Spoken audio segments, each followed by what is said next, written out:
passionate. I work hard so when it pop, it ain't on accident. Yeah, I'm always on go, better watch you. Hi guys, I may be sweating, I may be doing something because my ear is like bugging, like. So I wanted to bring you guys somewhat of a pillow talk, or just a real chat or whatever. And I wanted to talk about, okay, my notes is crazy right now. So I wanted to talk about what people would like to call closure and all that good stuff. And I did do a little paragraph in my notes. Recently, you guys know I've been like in and out of a relationship for like the past 3 years, but it was also like other things that I was going through and just, you know, just too much. So but overall, I was talking to my sis. Shout out to Samaya. Hi, I love you. I was talking to my sis, and we always talk about this thing where we feel like closure is very necessary. I know it's some things that you won't gain closure from, but it just feels so much better. And let me turn that off. It just feels so much better when, you know, you are able to end things not on a sour note.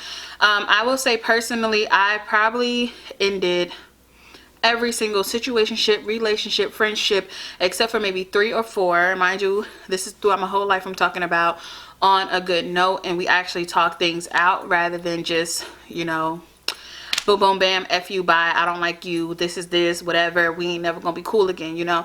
So of course, you know, I've had my moments where I felt like cussing people out and blocking them was the best move, but it really wasn't.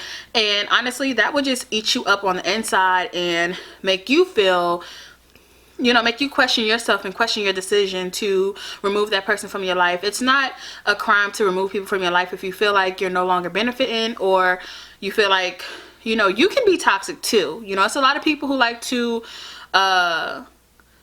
put toxic on other people, put that label on other people, but you can be not good for someone as well. It's not always the other person, as people like to make it seem.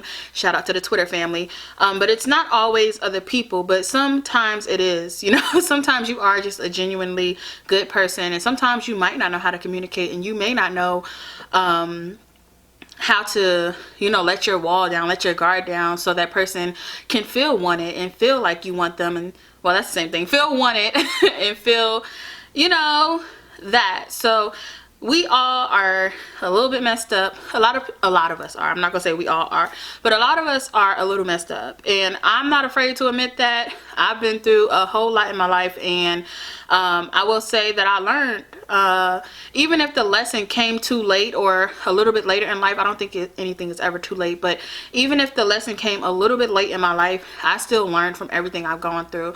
I still to this day am learning from things that happened to me when I was 4, 5, 6 years old, and I'm still growing and healing from things of my past. But every single day I feel like I'm learning a lesson. I'm learning to be a better me, and I'm trying to kind of remove myself from any situation where I feel like I'm hurting people. And that's where the stage is at kind of in my life, and that's just in general, you know. So I'm gonna read you guys the note that I wrote, and I will go like through it, and I'm looking up here at the viewfinder, but I will go and dissect it as I'm telling you guys. So basically, this is about ending with closure instead of anger. And I already told you guys, I feel like I would rather have talked it out, cried it out, you know, yelled it out, whatever we had to do, sit face to face if we can, if it's not a long distance relationship, but sit face to face, well, FaceTime, okay, don't be doing that, face to face, and talk it out rather than just ending it and never hearing from the person again, and saying hurtful things and not knowing what that person is going through, and feeling like you hurt them, but, you know, not being able to get through to them and say, I'm sorry, you know. And saying sorry is a major part of growing up and healing. And I feel like at 25 years old, I'm looking for stability in a person. I'm looking for a provider. And I felt like if I wasn't going to receive that I had to kind of just move forward, and no matter how hard it is, you know, you just have to do it. And this is, like I said, this is not just relationships, even in friendships. There's times where, you know, you have to remove yourself if you feel like that's the next part. So if I'm dimming your light or vice versa, let's end before we both become dark. Now, I don't know, I feel like I made that quote up, but I definitely felt that. Like, I felt that in my soul. I feel like, you know, a lot of times we aren't accountable, or we don't hold ourselves accountable. And, you know, we have to take, I guess, our part in the whole, I guess, situation and or the problem, whatever the case is. And, you know, you have to kind of remove yourself and look at it from the outside. And I know it's hard for people to do that, but you have to be able to blame yourself too. You can't always project things on other people and say, yeah, you know, it's all your fault. F you, you did this, whatever. You have to be able to take accountability. And, you know, I said that already, and I feel like I don't want to keep repeating myself, but that's just a part of growing up. And like I said, I'm 25 years old, and I'm definitely learning to do that more often. And it's still hard sometimes to say sorry. It's still hard to say I apologize and I was wrong. But I'm getting way better at it. And I'm getting better at admitting that I made selfish decisions. Well, that was bad.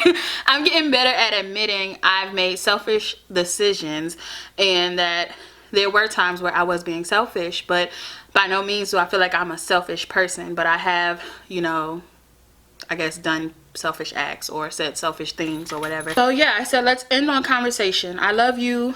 You know, for instance, saying I love you for being here for me for this time period.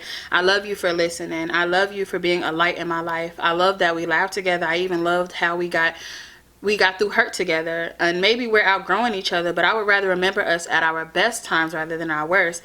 And I thought, like, I'm telling you, when I wrote this was like a couple days ago, but when I wrote this, I really felt this. Like, I was like, you know what? I would rather remember you for everything great, every smile you put on my face. I would rather remember a person for that. Friendships, relationships, situationships, all of that.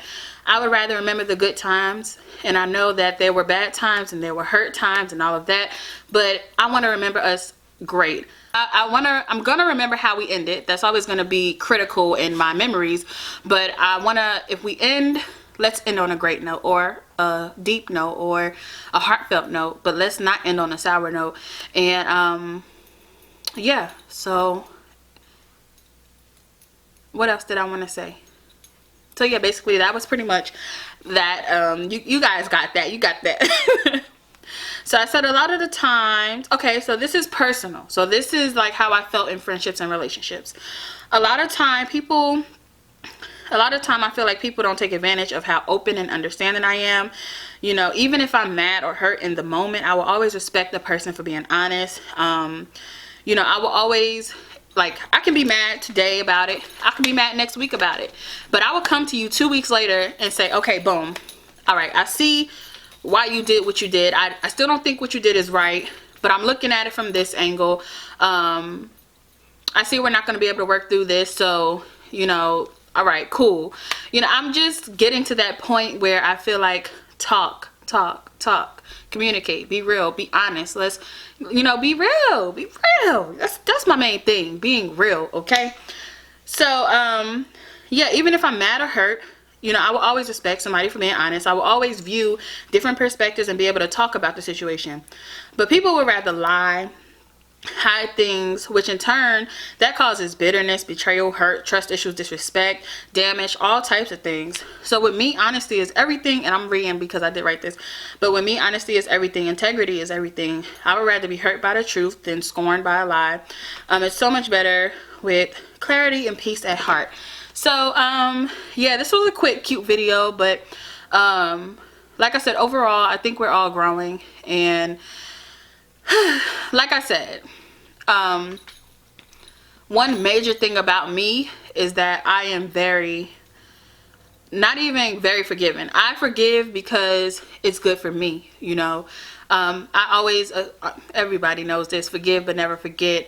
And then I also don't like when people take advantage of second chances, third chances, whatever chances. And, you know, I've learned to kind of, like, before, y'all didn't want to know me back then. It's like, but I definitely had a brick wall up that was, and I told you guys this when I did my my video. So I definitely, and this was like this was like 2-3 years ago, I had a brick wall up, and every time something hurt or whatever, it just was like putting another layer, you know, just constantly building to the point where it was like double, triple, quadruple, you know. So for someone to be able to penetrate that, to get through that, and then in turn do the same thing and hurt, you know, hurt me or betray me or whatever the case is, I kind of felt like, damn, you know. And honestly, in a lot of things, I began losing myself. But you still have to put on a smiling face, you know. And I think all of us, we need a little something. We need a little therapy. We need a little something, like, because it's to the point where everybody is so bottled up. And I was telling my best friend the other day, I was like, girl, I am about to explode. If I don't say how I feel and, you know, like really get to this person or get to somebody or say this, do this, like, I'm going to go crazy. You understand? Because I have to keep going back and forth in my head, like, what the did I do to deserve this, you know? But be genuine, but be honest, but be thorough. Like, there was things that, yeah, I didn't want to talk about. And like I said, I held myself accountable, but to the point where I was more so tired of repeating myself. I was tired of saying these feelings just for them to go nowhere. So why do I have to constantly say it if you're not acting on it? So yeah, you know, so I talk to my friends, and all my friends are different. So you know, I'm not gonna name them, but I have one friend who is like super duper open-minded. She has an amazing perspective on things. She's able to look at things outside of it, you know, and all my friends are able to do that. So yeah, she's like, I love the way she thinks, and I love the way all of them think, because I respect everybody for being themselves and being, you know, indifferent or, you know, different. So yeah, I respect that. But like I said, she's just she has such a mature outlook on things, and I appreciate that. I have another friend who, she's very optimistic, but also realistic. You understand? She likes to see the best in people, but she also knows, I would say, I would feel like, I would hope that she knows when it's time to kind of call it quits, or, you know, to do what's best for you type of thing. So then I have another friend who, she's very stubborn. She's stubborn, but she's realistic. She's logical. And I know a lot of people like to say women think on emotion and not logic, but we feel emotion and we do think logically. Beside, you know, contrary to what you hear, we definitely are logical beings, but we are also emotional. And I like her. She's stubborn, because she's similar to me.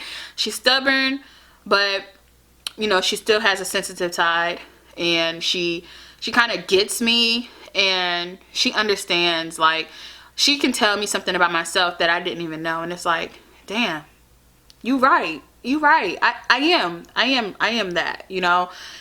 I do feel that way. I couldn't even name it, but you named it for me, you know. Then I have another friend.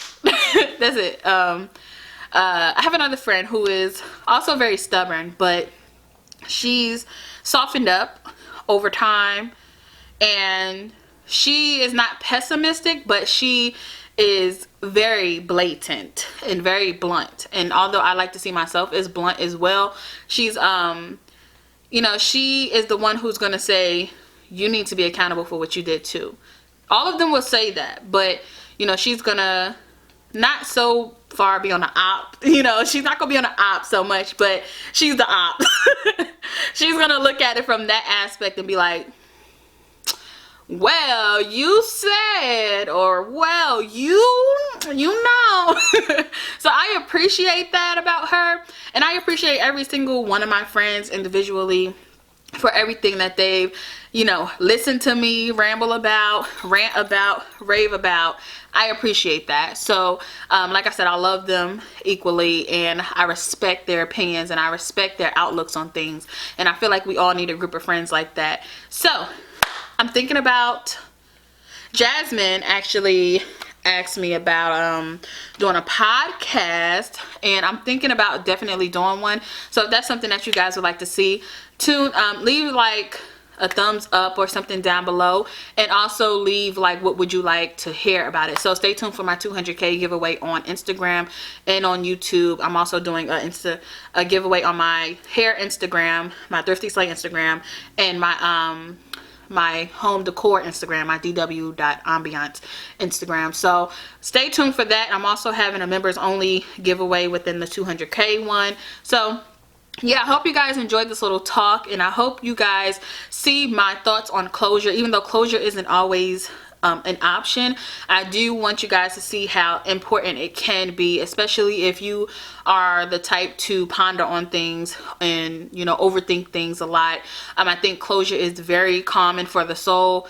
And if you are feeling some type of way one night where you are in your feelings, I'm gonna leave a song on the screen. It's called Trigger, I think it's like Trigger Mantra or something, by Janae Aiko. It's a very common song. It just is like 7 minutes long, and she's telling you to calm down, you know, don't disturb your peace and all that good stuff. And it really helps. And I honestly go to sleep to that song a lot of the times if I'm hurt or, you know, just overthinking things or just in my feelings. And I feel like, you know, that's a really good song. And, you know, I listen to her albums too. So thank you guys so much for joining, and I hope you enjoyed.